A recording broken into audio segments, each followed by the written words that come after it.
New pension scheme को लागू करने के बाद इसका गवर्नमेंट एम्प्लॉयज ने कई बार विरोध किया। एम्प्लॉयज ने न्यू पेंशन स्कीम के अगेंस्ट देश के अलग अलग स्टेट्स और सिटीज में प्रोटेस्ट किए। एम्प्लॉयज अपनी डिमांड को लेकर गवर्नमेंट के खिलाफ सड़कों पर आवाज उठा रहे थे।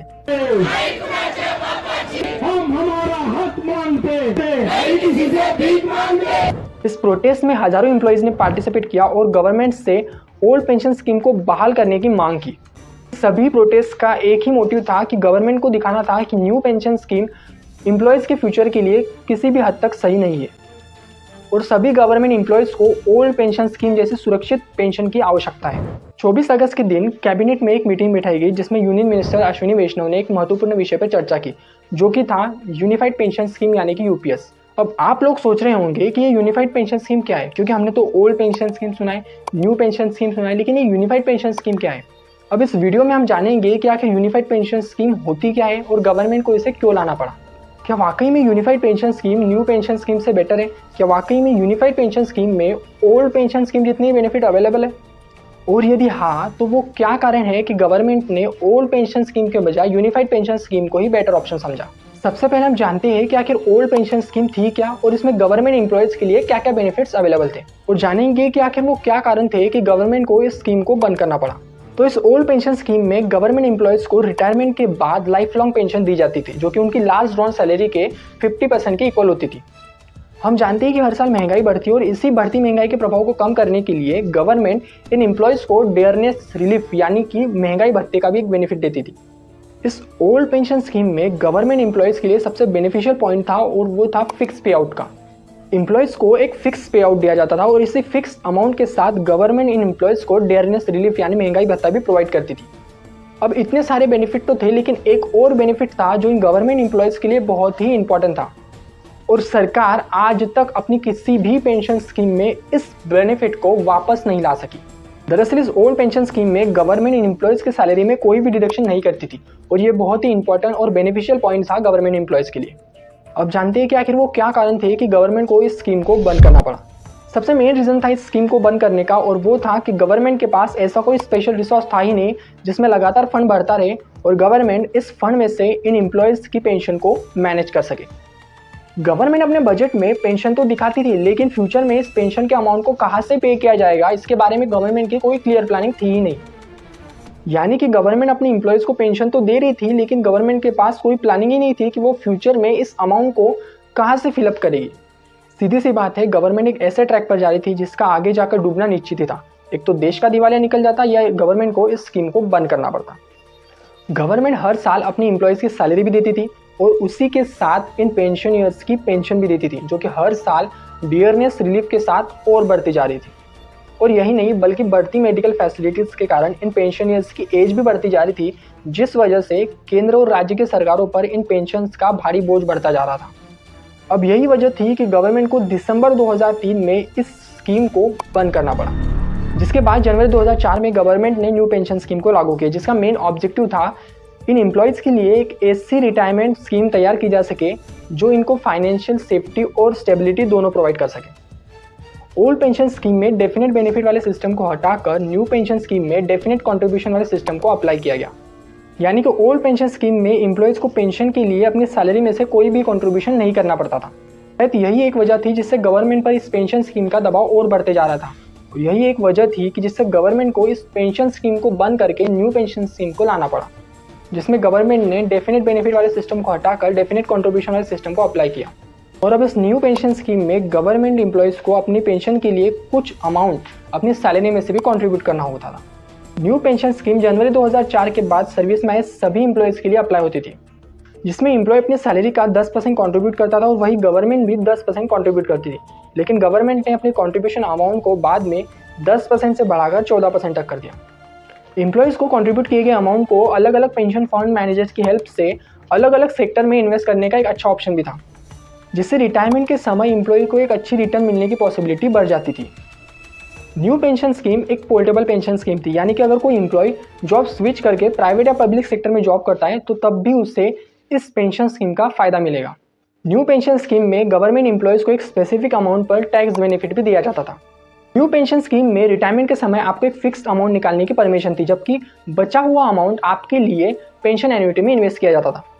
अब इस स्कीम से कई गवर्नमेंट एम्प्लॉयज़ खुश नहीं थे क्योंकि न्यू पेंशन स्कीम में जो फंड विड्रॉ करने के ऑप्शन थे वो बहुत ही कम थे।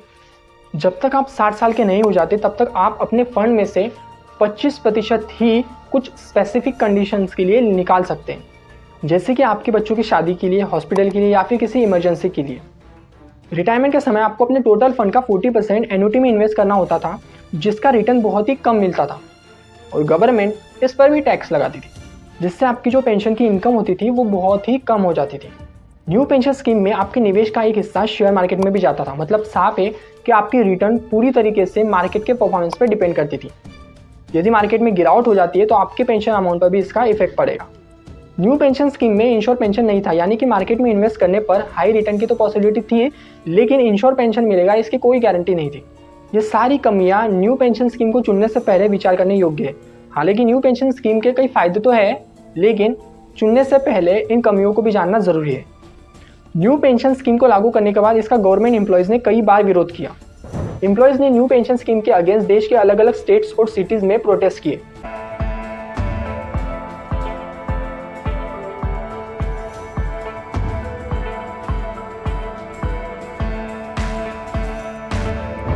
एम्प्लॉयज़ अपनी डिमांड को लेकर गवर्नमेंट के खिलाफ सड़कों पर आवाज उठा रहे थे।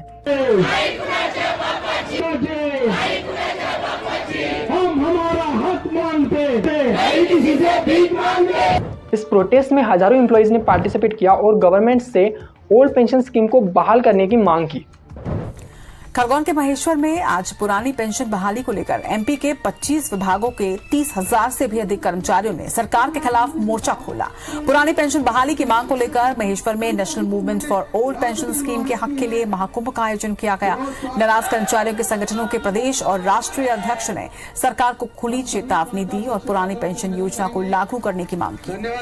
सरकारी कर्मचारियों की यूनियन और संघों ने न्यू पेंशन स्कीम के खिलाफ संगठित होकर इसका विरोध किया। ऑफलाइन ही नहीं बल्कि ऑनलाइन भी सोशल मीडिया का यूज करके इन कर्मचारियों ने न्यू पेंशन स्कीम के खिलाफ जागरूकता फैलाने के लिए कई अभियान चलाए। #रिस्टोर ओपीएस जैसे कई हैशटैग्स ट्रेंड होने लगे। सभी प्रोटेस्ट का एक ही मोटिव था कि गवर्नमेंट को दिखाना था कि न्यू पेंशन स्कीम एम्प्लॉयज़ के फ्यूचर के लिए किसी भी हद तक सही नहीं है और सभी गवर्नमेंट एम्प्लॉयज़ को ओल्ड पेंशन स्कीम जैसे सुरक्षित पेंशन की आवश्यकता है। न्यू पेंशन स्कीम के बढ़ते विरोध को देखते हुए करंट गवर्नमेंट ने इस पर एक बड़ा एक्शन लिया। 24 अगस्त को कैबिनेट में मीटिंग बुलाई गई, जिसमें यूनियन मिनिस्टर अश्विनी वैष्णव ने एक नई पेंशन स्कीम यानी कि यूनिफाइड पेंशन स्कीम को इंट्रोड्यूस किया। अब कहा यह जा रहा है कि unified pension scheme new pension scheme से कई ज़्यादा बेनिफिशियल है, लेकिन क्या वाकई में बेनिफिशियल है? गवर्नमेंट ने यूनिफाइड पेंशन स्कीम में एम्प्लॉयज़ को एक एश्योर्ड पेंशन अमाउंट देने पर फोकस किया है, क्योंकि सभी गवर्नमेंट एम्प्लॉयज़ को न्यू पेंशन स्कीम में एक एश्योर्ड अमाउंट ऑफ पेंशन नहीं मिल पा रही थी।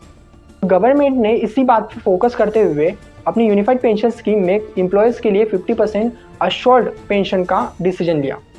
अब ये जो अमाउंट होगा ये रिटायरमेंट से पहले 12 महीनों की एवरेज बेसिक पे का 50% होगा। सबसे इम्पोर्टेंट विषय था कर्मचारियों की तरफ से कि हमें अश्योर्ड अमाउंट एक चाहिए, जो बहुत लॉजिकल और वाजिब रिक्वायरमेंट था। 50% अश्योर्ड पेंशन जो ये अमाउंट मिलेगा वो रिटायरमेंट से पहले के 12 महीनों की एवरेज बेसिक पे का 50% होगा। मैं रिपीट कर रहा हूं, अश्योर्ड पेंशन का जो अमाउंट है that will be the average of basic पे ऑफ 12 मंथ्स बिफोर सुपरएनुएशन। और इस पेंशन के लिए गवर्नमेंट ने 25 इयर्स क्वालिफाइंग सर्विस डिसाइड की है, यानी कि अगर किसी एम्प्लॉय ने 25 साल तक काम किया है तो उससे फुल पेंशन यानी कि उसकी रिटायरमेंट से पहले के 12 महीनों की एवरेज बेसिक पे का 50% पेंशन के रूप में मिलेगा। गवर्नमेंट ने एम्प्लॉय के स्पाउस के लिए भी अश्योर्ड फैमिली पेंशन का एक बेनिफिट अपनी स्कीम में ऐड किया है। उसके अकॉर्डिंग किसी भी एम्प्लॉयज़ की डिमाइज से पहले की जो पेंशन थी उसका 60% अमाउंट डिसीज एम्प्लॉयज़ के स्पाउस को दिया जाएगा। जो कभी किसी कर्मचारी की डेथ हो जाए तो फैमिली पेंशन एक बहुत बड़ा स्पाउस के लिए ये बहुत बड़ी एम्प्लॉयज़ की एक रिक्वायरमेंट थी, डिमांड थी। तो सेकंड पिलर इस यूपीएस का है अश्योर्ड फैमिली पेंशन। किसी भी कर्मचारी के डिमाइज से पहले इमीडिएटली पहले जो पेंशन थी अमाउंट था उसका 60% मिलेगा एम्प्लॉय के डिसीज्ड एम्प्लॉय के स्पाउस को। अब गवर्नमेंट ने अपनी स्कीम में एश्योर्ड मिनिमम पेंशन की फैसिलिटी भी ऐड की है, जिसके अकॉर्डिंग अगर किसी गवर्नमेंट एम्प्लॉय की सर्विस कम हुई और उसके कंट्रीब्यूशन से कोई सफिशिएंट अमाउंट नहीं बन पा रहा है तो ऐसे एम्प्लॉयज़ को गवर्नमेंट 10,000 पर मंथ प्रोवाइड करेगी और उसी के साथ डियरनेस रिलीफ भी दिया जाएगा। जाहिर सी बात है, जो एम्प्लॉय 10 साल सर्विस करेंगे और उनके कॉन्ट्रीब्यूशन से कोई सफिशिएंट अमाउंट नहीं बनेगा, तो ऐसे एम्प्लॉयज़ को गवर्नमेंट 10,000 रुपये हर महीने प्रोवाइड करेगी। अश्योर्ड मिनिमम पेंशन, कई बार देखा कि सर्विस कम होती है और कंट्रीब्यूशन जितना हुआ है उससे एक सफिशिएंट अमाउंट नहीं मिल पाता था, और ये अपने आप में एक बड़ा विषय था केंद्र सरकार के कर्मचारियों का और एनपीएस में जुड़े सभी कर्मचारियों का। इसीलिए एक minimum assured pension, assured minimum pension 10,000 rupees per month, वो इसमें यूपीएस में थर्ड पिलर ये रखा गया। और गवर्नमेंट ने अपनी इस यूनिफाइड पेंशन स्कीम में एम्प्लॉयज़ को महंगाई से राहत देने के लिए डियरनेस रिलीफ के बेनिफिट को भी ऐड कर दिया है, जिससे कि एम्प्लॉय की पेंशन पर महंगाई का कोई इफेक्ट नहीं पड़ेगा। गवर्नमेंट ने एम्प्लॉयज़ को ऑप्शन दिया है कि वो न्यू पेंशन स्कीम और यूनिफाइड पेंशन स्कीम, इन दोनों स्कीम में से किसी एक को सिलेक्ट कर सकते हैं। गवर्नमेंट ने अपनी इस स्कीम को स्टेट गवर्नमेंट्स के लिए भी ओपन करके रखा है। अगर वो अपनी स्टेट्स में इस स्कीम को लागू करना चाहे तो वो कर सकते हैं।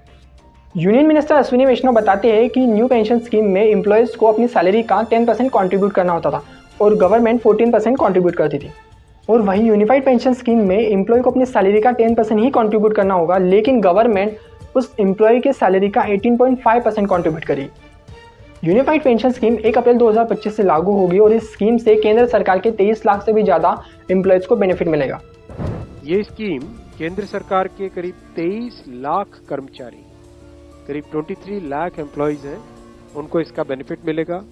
ऑप्शन रहेगा, कोई अगर एनपीएस में रहना चाहे तो एनपीएस में रह सकता है, यूपीएस में ऑप्ट करना चाहे, which is naturally a very attractive scheme, तो उसमें ऑप्ट कर सकता है। प्लस राज्य सरकारें अगर इसी फ्रेमवर्क को, इसी आर्किटेक्चर को यूज करना चाहे तो राज्य सरकारें भी इस आर्किटेक्चर को यूज कर सकती है। जानकारी पसंद आई हो तो वीडियो को शेयर जरूर कीजिएगा। मिलते हैं नेक्स्ट वीडियो में। जय हिंद, जय भारत।